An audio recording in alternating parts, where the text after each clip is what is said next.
Teotihuacan, la cité où les dieux se sont réunis, ou, d'après une autre légende, la cité où les hommes deviennent dieux. Capitale d'un grand État théocratique, plus étendue que Rome, elle comptait 200 000 habitants lors de sa destruction au 8e siècle après Jésus-Christ.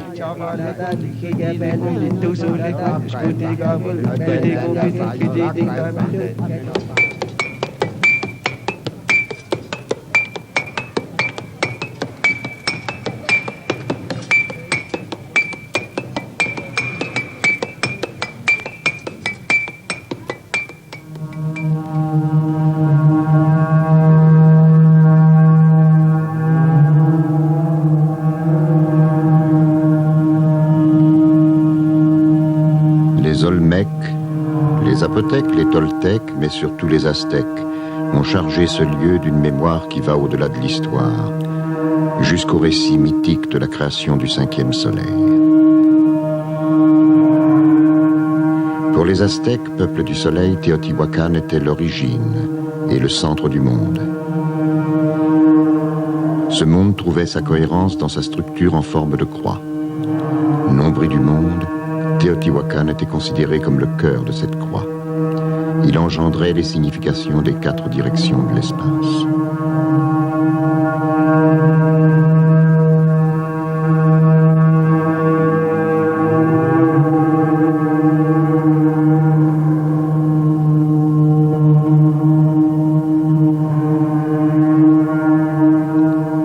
Avec les 4 grands yeux de sa couronne brasier, le Seigneur du Feu, le vieux Dieu, illumine les 4 régions du monde et nous rappelle la fonction matricielle du feu.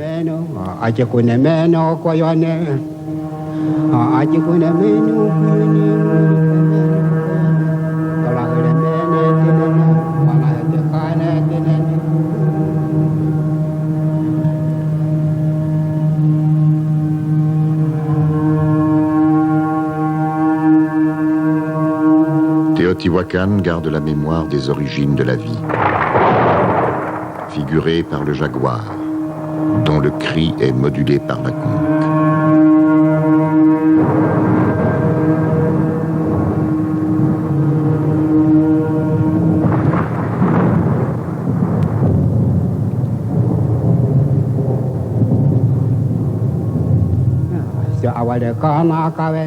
Le vieux Dieu est peut-être plus ancien que les pyramides de Teotihuacan.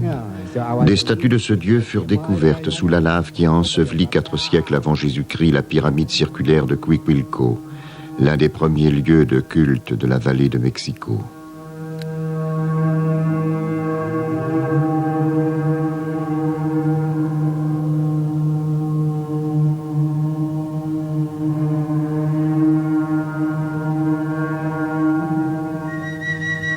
Par sa forme, cette pyramide suggère les 2 forces créatrices qui, dans la mythologie précolombienne, se trouvent à l'origine de tout, mais en premier lieu, des 13 cieux qui coiffent le monde. À leur image, ces 13 marches de l'autel d'une ancienne demeure de Teotihuacan illustrent la nécessaire montée de la terre vers la dualité suprême, père et mère de tous les dieux du panthéon mexicain, comme de toute créature et de toute chose.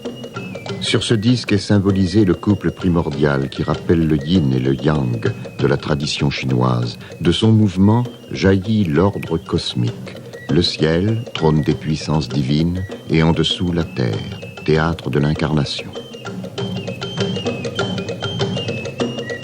Pour participer à l'harmonie cosmique, la terre, par ses grands sanctuaires, reflète comme un miroir les principes et les structures célestes.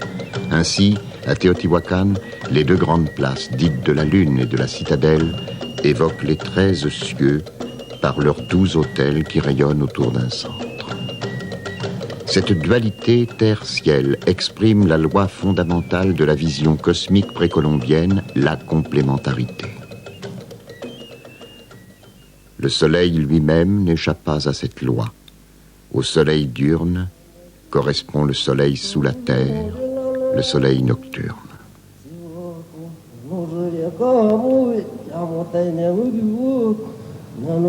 La déesse aztèque Coatlicue, dont la jupe ornée de 13 serpents évoque aussi les 13 cieux, incarne la multitude des dualités sur lesquelles s'appuie le monde. Ténèbres, lumière, terre, ciel, immobilité, mouvement, mais avant tout, vie et mort.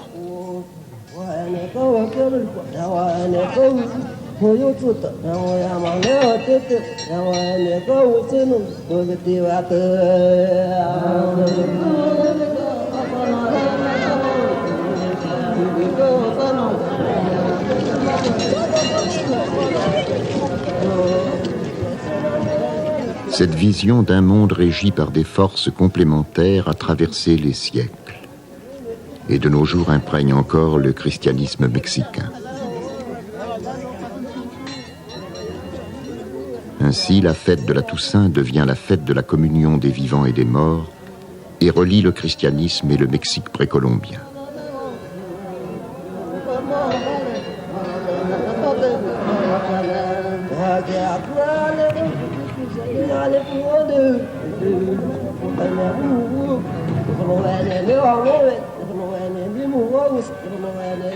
La mort contient la vie, et la vie trouve ses racines dans les mutations vécues par les pèlerins dans les ténèbres des mondes souterrains.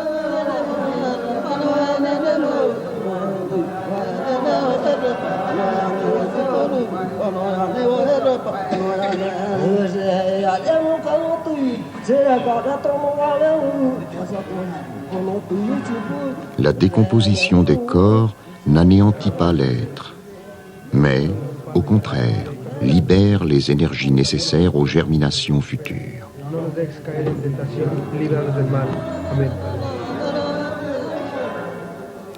Dans ce champ des étoiles, les esprits des ancêtres descendent pour communier avec les vivants.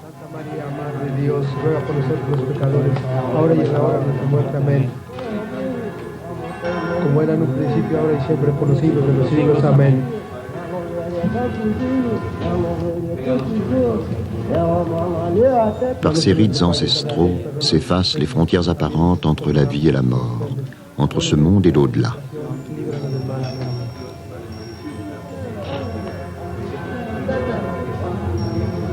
Santa María, Madre de Dios, ruega por nosotros los pecadores, ahora y en la hora de nuestra muerte.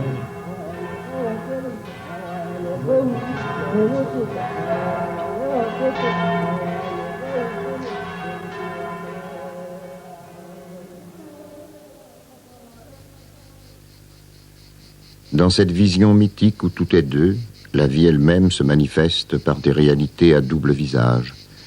La dualité complémentaire la plus féconde et peut-être la plus ancienne est celle de Tlaloc Quetzalcoatl, figurée ici sur la pyramide de la citadelle.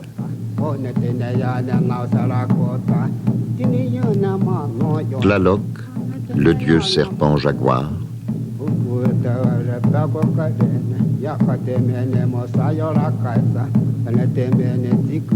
et Quetzalcoatl, le dieu serpent oiseau.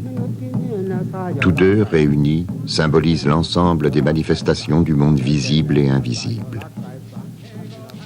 Cette fresque de Teotihuacan nous montre une autre image du dieu Tlaloc, duquel jaillit l'arbre de la vie et de la mort.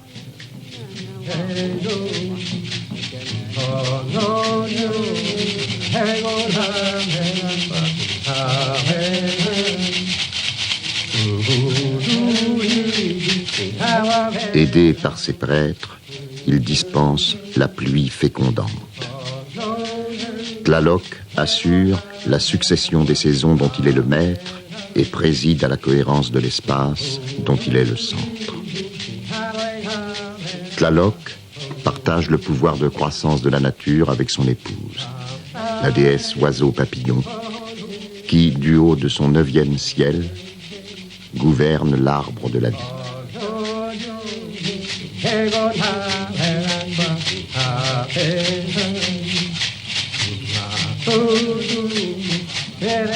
Infatigable voyageuse entre le haut et le bas, l'araignée nous rappelle ici par analogie la capacité de Tlaloc de relier constamment la terre et le ciel, le monde manifesté et ses origines.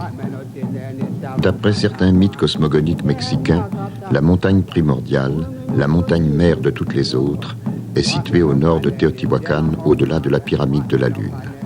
Elle s'appelle de nos jours Cerro Gordo.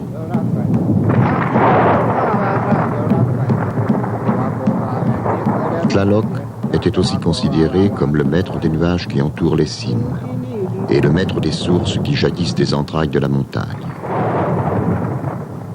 Les gens de Teotihuacan croyaient autrefois entendre sa voix dans les grondements qui leur parvenaient du cœur de Cerro Gordo.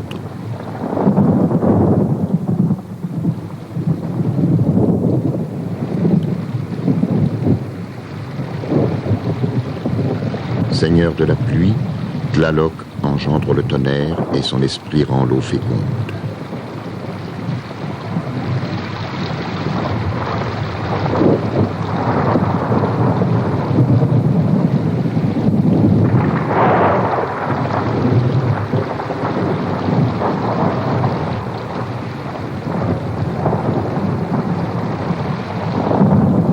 De sa main jaillissent les gouttes d'eau brûlée chargées comme les pierres précieuses de toutes les vertus fécondantes du feu céleste.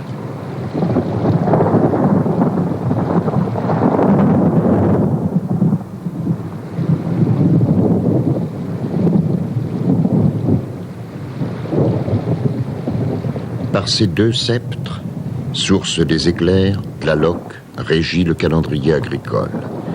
Il préside les cérémonies dédiées à la fertilité et au renouveau de la vie.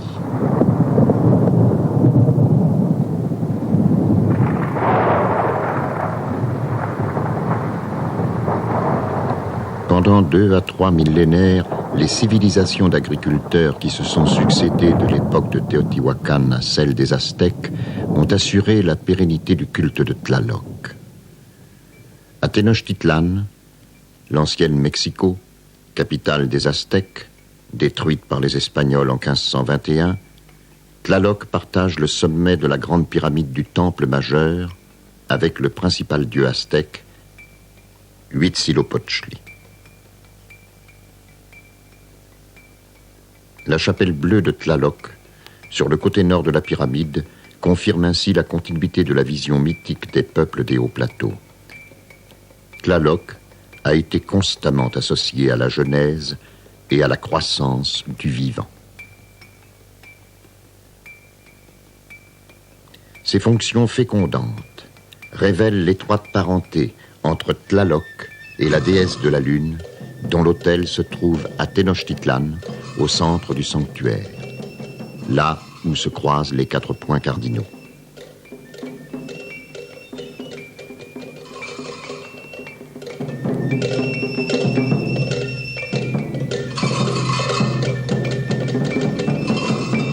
Cette situation privilégiée de la déesse de la nuit nous rappelle que déjà à Teotihuacan, la pyramide de la Lune occupait le sommet de la cité sacrée, point d'aboutissement de l'avenue des morts, principale voie de pèlerinage.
Le mythe de mort et de résurrection de la déesse de la Lune, évoqué par les apparitions et disparitions cycliques de l'astre, était associé par les anciens Mexicains à la condition humaine et confirmait ainsi l'espoir d'un éternel recommencement.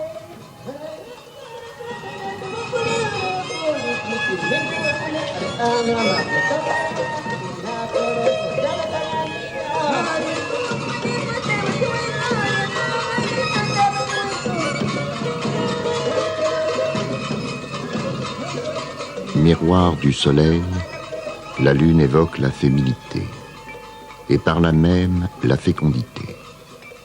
Par son propre cycle, elle préside à la croissance de la végétation au cours du cycle annuel. C'est la mère de la terre, la mère des femmes, la sorcière, la médiatrice entre l'homme et les grands mystères. Et aussi, elle est liée au rituel d'initiation nocturne des prêtres et des chevaliers.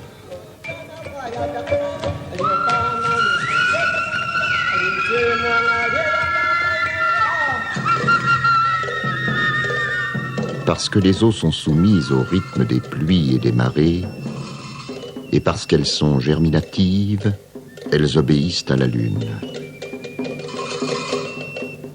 La pyramide de la Lune incarne analogiquement dans l'espace sacré de la ville de Teotihuacan, Cerro Gordo, la montagne primordiale, siège du dieu Tlaloc et source des forces fécondantes de l'eau et de la terre.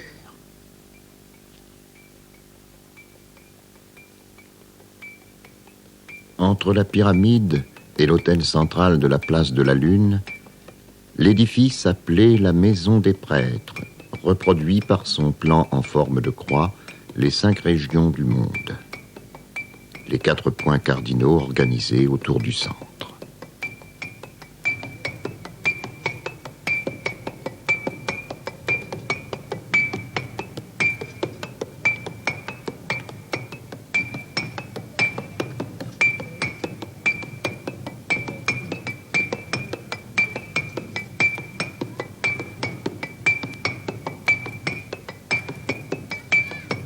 La place de la Lune regroupait autour d'elle presque toutes les divinités qui présidaient à la fertilité et à la croissance de la nature.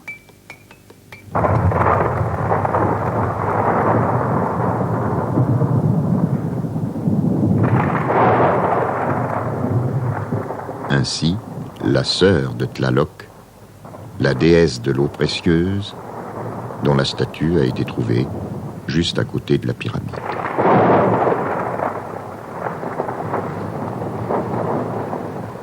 Cette voie qui monte vers le nord, vers la montagne mère, est considérée par certains archéologues comme une voie de purification rituelle. Symbolisant les eaux primordiales, cet écoulement d'eau du nord vers le sud, à travers une succession de bassins, devait purifier les pèlerins en marche vers la pyramide de la Lune. Cette avenue des morts nous apparaît comme la ligne directrice de Teotihuacan, son principal ordonnateur. Mais en réalité, l'orientation de cette avenue dépend directement de celle de la pyramide du Soleil, le vrai cœur de Teotihuacan.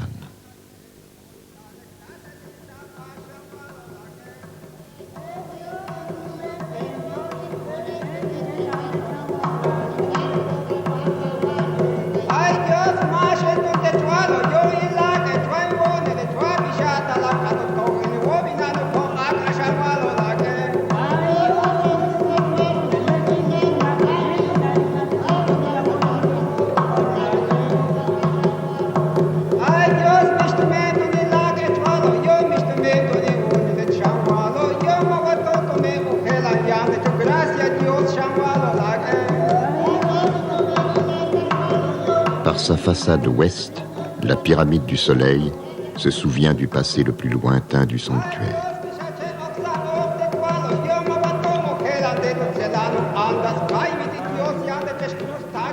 Découverte en 1971, cette grotte confirme que la pyramide du Soleil est bien la construction la plus ancienne de Teotihuacan. Elle atteste l'existence d'un sanctuaire antérieur dédié à une divinité chtonienne.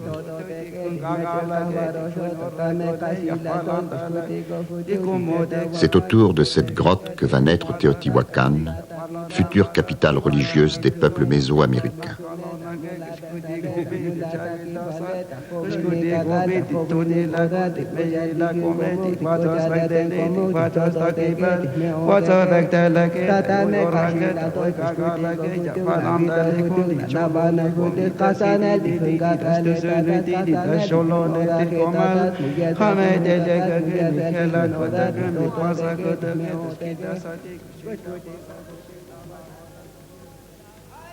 La pyramide du Soleil, inséparable de l'origine historique de Teotihuacan, était aussi considérée par les Aztèques comme le lieu mythique de la création du dernier monde car, pour eux, le monde et les hommes ont été créés plusieurs fois.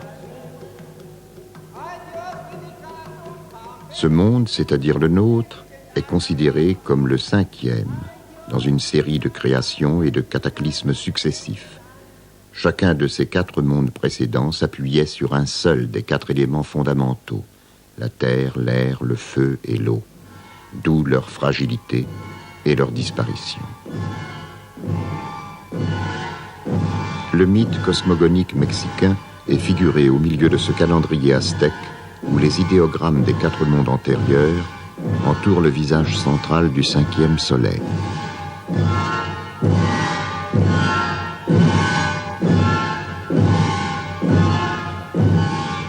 Après la fin du 4e monde, tout est plongé dans les ténèbres les plus profondes.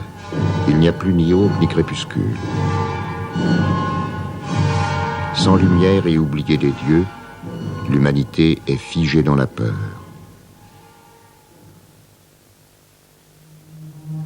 Après 4 jours de jeûne, les dieux ont décidé de tenir conseil autour d'un feu en haut de la pyramide à Teotihuacan pour choisir parmi eux celui qui devra s'immoler pour donner naissance à un nouveau soleil.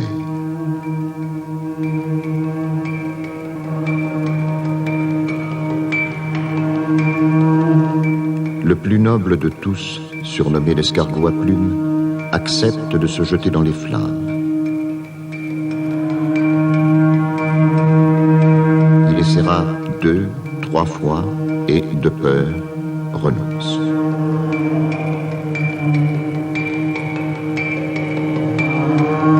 Qui donc va se jeter dans le brasier.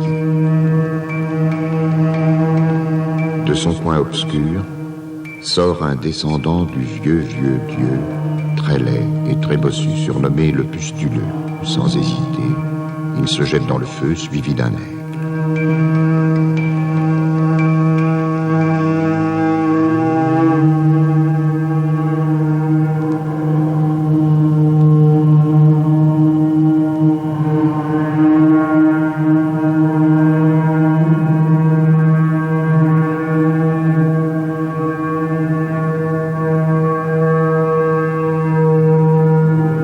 Une sorte de lueur bordait l'horizon et les dieux s'interrogeaient.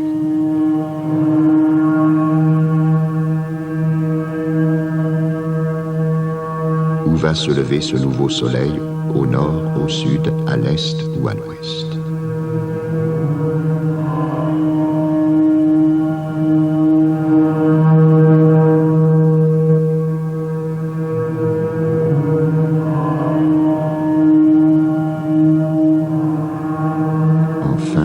À l'Orient, l'horizon s'enflamma et le nouveau soleil surgit.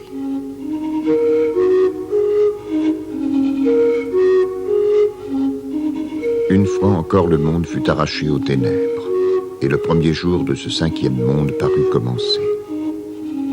Mais, avec horreur, les dieux s'aperçurent que l'astre s'était arrêté.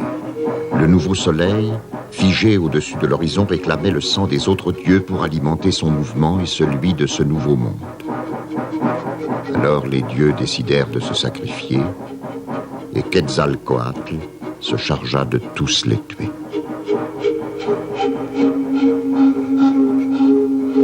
Ayant étanché sa soif de leur sang, tirant sa vie de leur mort, le 5e soleil, appelé Naolin, le soleil du mouvement, commença sa course dans le ciel. À l'instar des dieux, l'humanité devra chaque jour le nourrir en lui offrant l'eau précieuse, le sang des hommes, selon les mythes aztèques.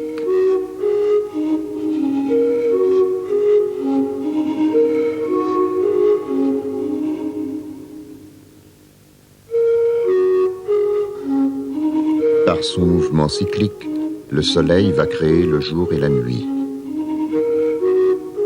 La marche majestueuse du temps fait de la croix des points cardinaux, avec le soleil comme centre unificateur, la clé de presque tous les récits mythiques précolombiens. Tout existe grâce à la dynamique du centre, et tout s'exprime au travers de 4 visages. Ainsi, chaque point cardinal va donner une valeur différente à chaque dieu, à chaque saison, à chaque jour, à chaque couleur, comme à tout être et à toute chose qui participe au miracle de la vie et de la mort.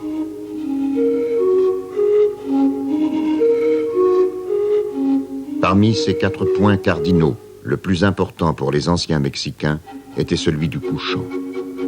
Surnommé la grande porte des mystères, il représentait le lieu de l'incarnation parce que, dans leur esprit, naître voulait dire descendre. Devenu aigle qui tombe, le soleil se marie alors à la terre.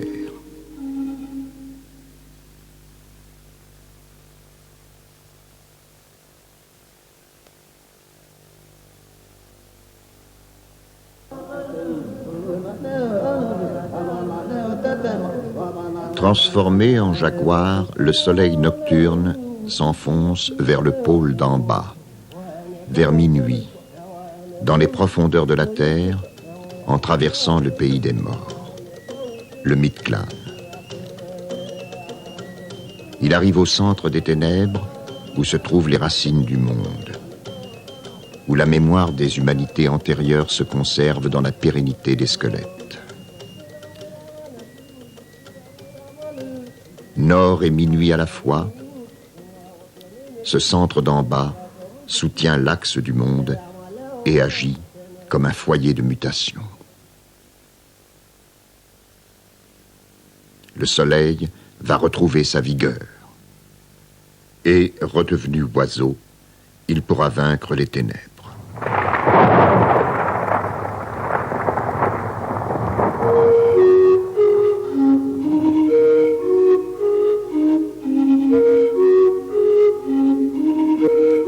La naissance d'un nouveau jour à l'Est nous rappelle la genèse du 5e soleil, celle du 5e monde, et nous révèle maintes autres significations liées à l'Orient, le renouveau du printemps, l'éveil de la nature, et surtout le rouge des fêtes, du chant et de la résurrection.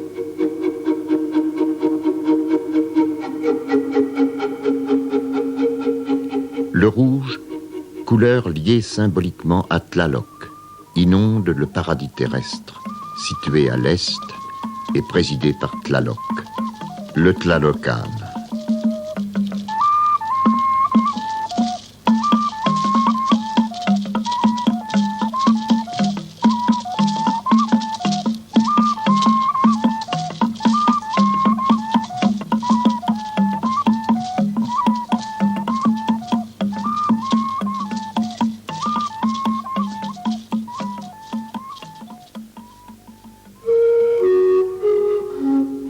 Entre l'aurore et midi, le soleil confère, dans la lumière et la gloire, l'immortalité à tous ceux qui, imitant les dieux au commencement du monde, lui ont sacrifié leur vie.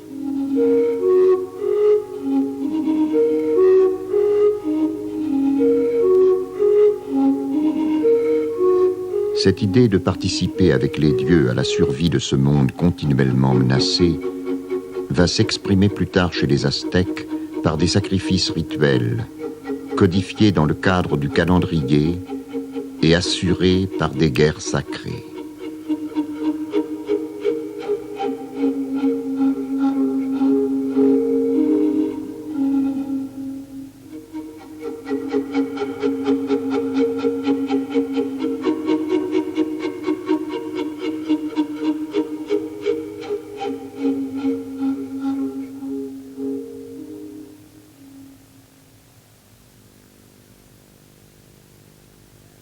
Arrivé au zénith, le soleil touche l'autre extrémité de l'axe du monde, le sud, le pôle de la lumière dans sa plénitude.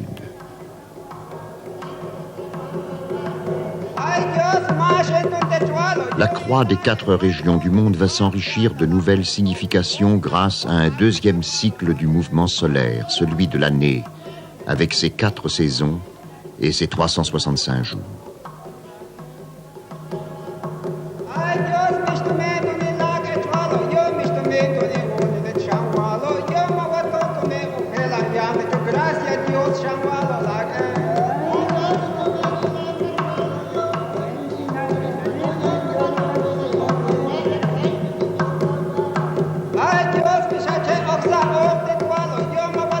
Depuis l'époque la plus archaïque, la vision cyclique du temps était constamment associée au corps lové du serpent et à ses mues successives. Au sud de la cité, dans la citadelle, la pyramide dite de Quetzalcoatl conserve encore un grand nombre des 365 têtes de serpents qui l'ornaient autrefois, chargeant l'édifice de la dynamique du cycle annuel.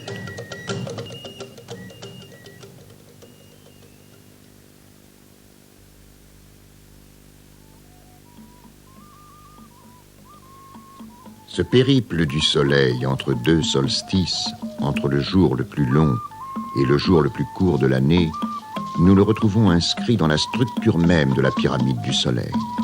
La façade ouest, mémoire et visage de la cité, reflète par la disposition de ses escaliers la marche des saisons.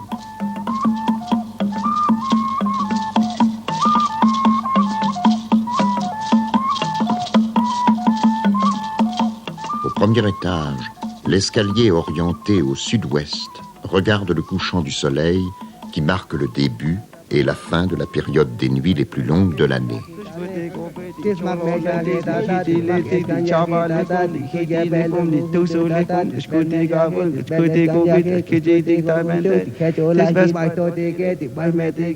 Pour tous ces peuples d'agriculteurs, des Olmèques aux Aztèques, les cérémonies qui avaient lieu avant le solstice d'hiver étaient marquées par la peur que le soleil soit vaincu et dévoré par les ténèbres lors de ses pérégrinations nocturnes. Sa victoire sur les nuits les plus longues avait la signification d'une véritable renaissance.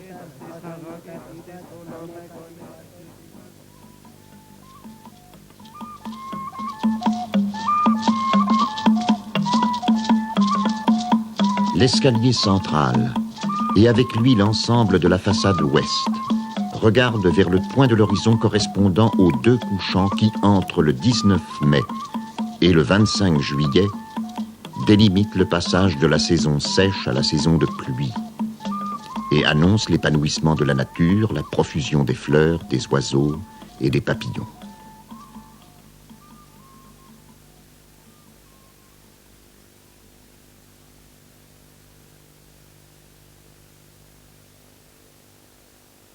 La nature s'éveille et se renouvelle, gouvernée par les divinités de la végétation.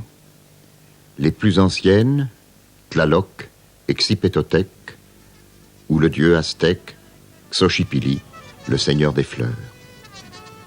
Ces fêtes de la délivrance et de la joie ont tellement marqué l'esprit mexicain qu'on les retrouve encore aujourd'hui dans la lagune de Xochimilco.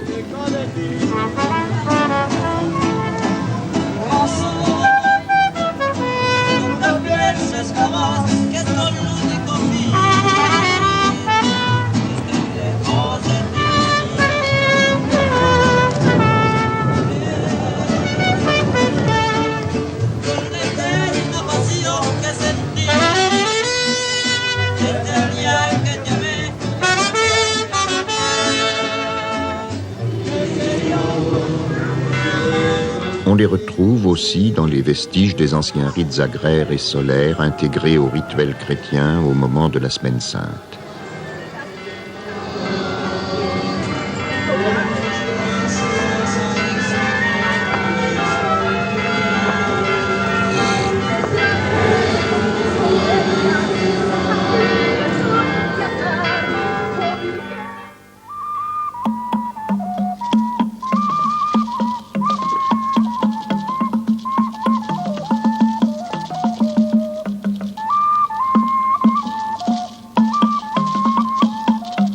L'escalier orienté au nord-ouest regarde un des 4 dieux porteurs qui soutiennent la coupole céleste.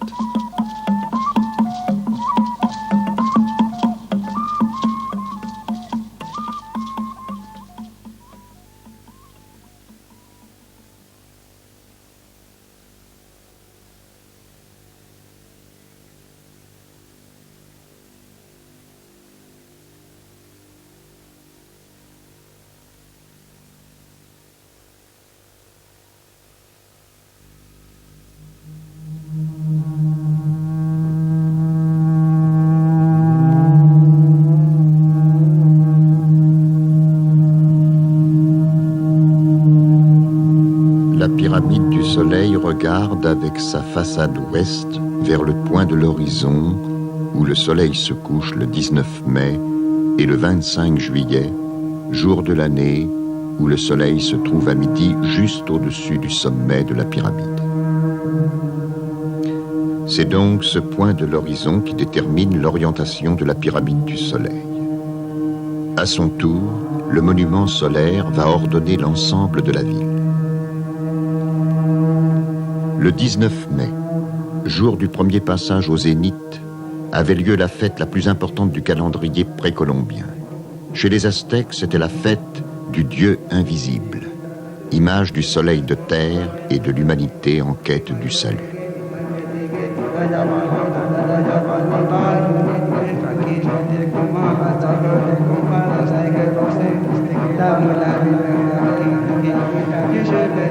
L'orientation zénithale de la pyramide du Soleil a comme résultat une déviation de son axe nord-sud par rapport au nord astronomique.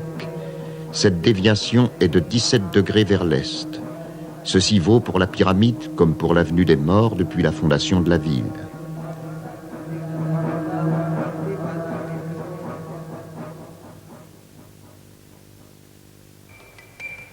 Mais par quels moyens scientifiques arrivait-il à ces précisions astronomiques?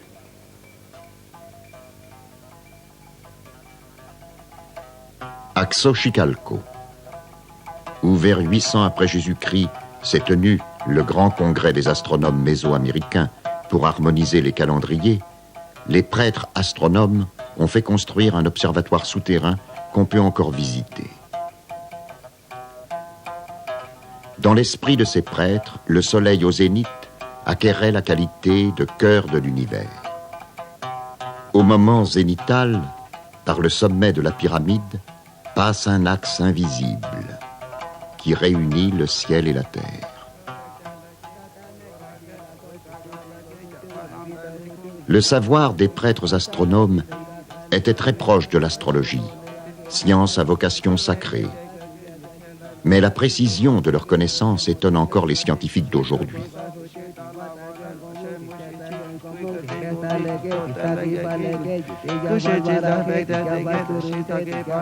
L'absence de frontières entre le visible et l'invisible, propre à toute science sacrée, permettait à ces astronomes visionnaires d'imaginer l'existence d'un orifice au centre de la voûte céleste, juste au-dessus de la pyramide. C'est à travers cet oculus, véritable œil du ciel, que va s'opérer la transmission des énergies cosmiques entre le Soleil et le sommet de la grande pyramide de Teotihuacan.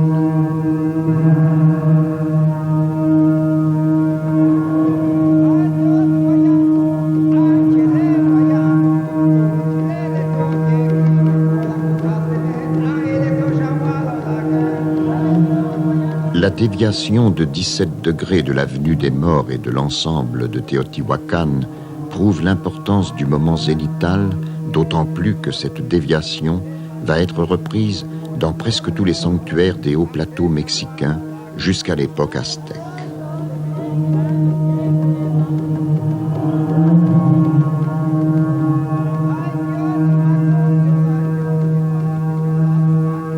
Au cœur de la ville, comme au cœur du monde, la pyramide du Soleil, véritable accumulateur, va recevoir l'énergie céleste et la dispenser jusqu'au prochain moment zénithal. la matière touchée par le feu divin pourrait ainsi surmonter toutes les menaces.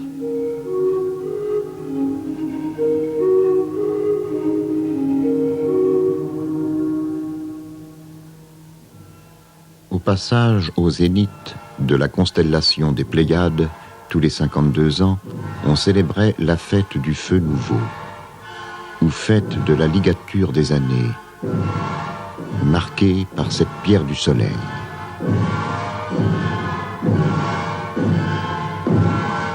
Les années du cycle étaient réunies dans un fagot symbolique.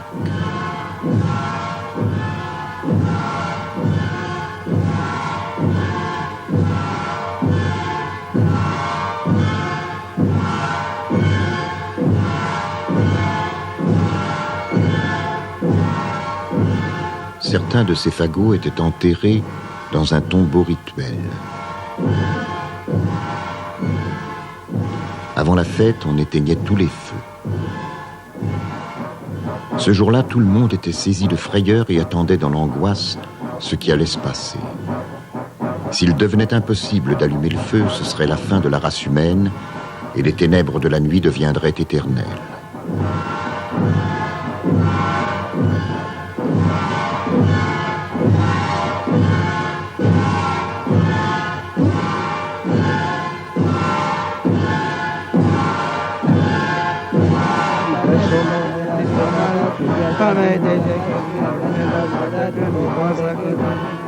L'endroit réservé à la cérémonie du feu nouveau était le sommet d'un monticule à 2 lieues de Mexico, à côté du village d'Iztapalapa.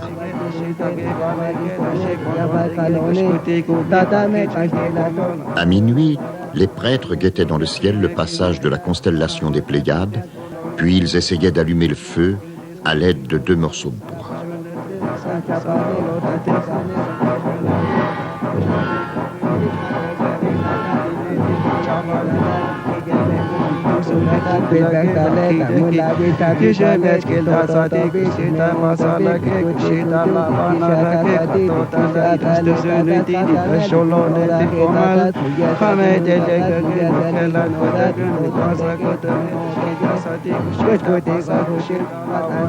Quand on allumait le feu nouveau, on l'annonçait le plus loin possible. Et les meilleurs coureurs étaient chargés de le répandre au moyen des torches dans les temples de toutes les villes alentours.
Nous ne savons pas comment étaient vécus à Teotihuacan les rites du renouvellement du cycle du temps après la grande fête du feu nouveau. Y avait-il des destructions et des reconstructions rituelles d'édifices religieux ?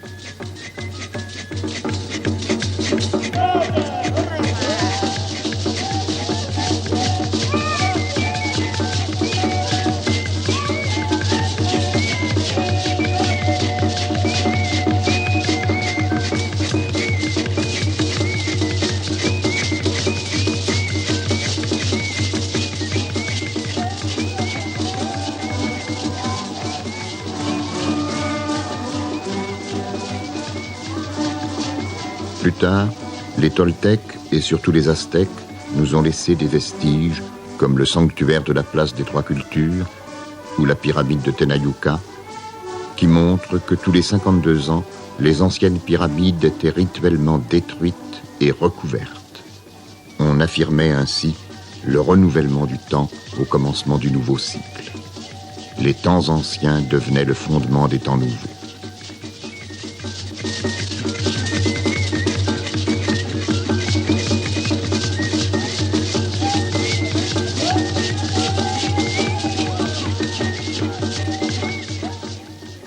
Parmi les monuments des grands sanctuaires précolombiens, la pyramide est l'image parfaite du cinquième monde qui a pour ossature la croix et qui trouve dans son centre la source de son mouvement.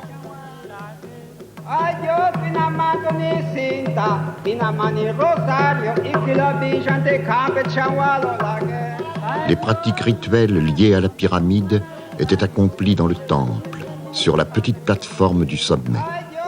Pour les anciens Mexicains, ici habitait l'esprit des dieux et seuls les grands prêtres y avaient accès. Le temple du sommet de la pyramide devait probablement ressembler à ce petit hôtel découvert dans un faubourg de l'ancienne Teotihuacan.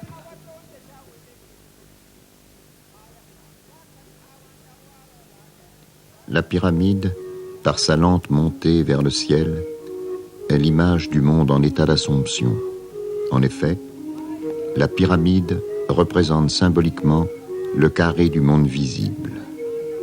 Mais, à l'intérieur, une croix invisible, par la dynamique de son centre, fait monter vers le ciel la matière qui, autrement, resterait soumise à la pesanteur.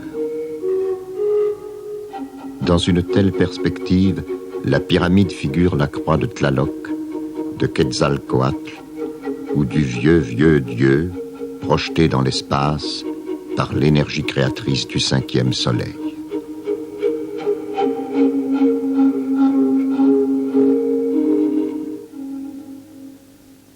Symboliquement, ce mouvement vertical représente aussi l'action consciente de l'homme qui harmonise les contraires et s'engage dans une voie de dépassement, d'intégration et de salut, à condition d'accomplir des actes sacrificiels. Ainsi, la pyramide peut être considérée comme le monument dédié à la fois au cinquième soleil et à l'homme, dont tout acte conscient transfigure la matière. Comme toute ville construite à l'image de la création divine, Teotihuacan reflète dans son plan les deux niveaux du monde créé. Au nord, vers les origines mythiques du monde, l'aboutissement de la voie de pèlerinage, les pyramides et les autres édifices religieux réservés aux grandes cérémonies. Au sud, la partie autrefois accessible à tous, le marché et le lieu d'accueil des pèlerins. Dans la citadelle, horizon plat comme le monde profane, un seul sanctuaire, la pyramide dédiée à Tlaloc et Quetzalcoatl.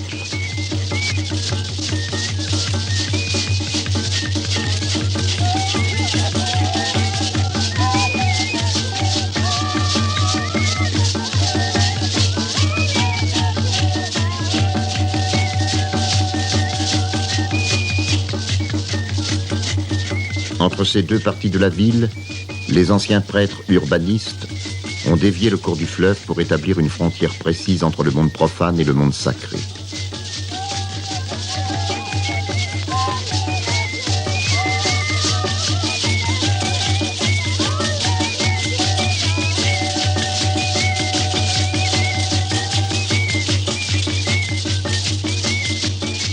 Si le fleuve devait séparer rituellement les deux parties de la ville, l'avenue des Morts, la grande voie ascendante sud-nord, longue de 3 km, devait les réunir.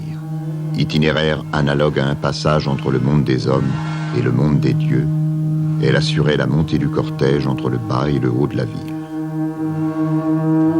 Le vrai sens de cette montée vers le nord, de la citadelle à la place de la Lune, était de retourner aux origines, de se remémorer les principes.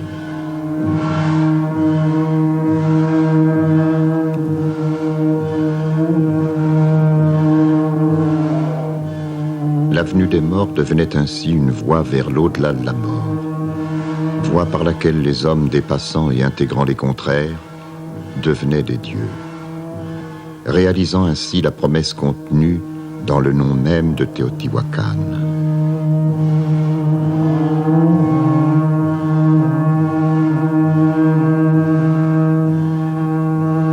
L'avenue des Morts était comme une succession de portes vers le centre.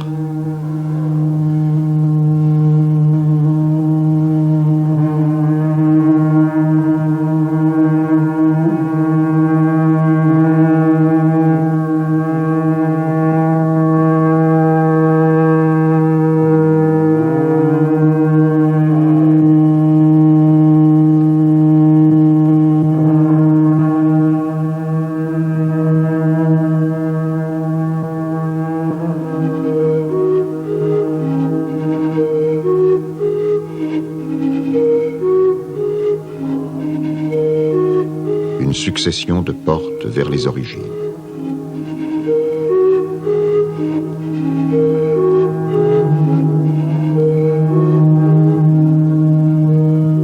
Une succession de portes vers l'harmonie, vers le cinquième soleil, vers l'épanouissement de l'être.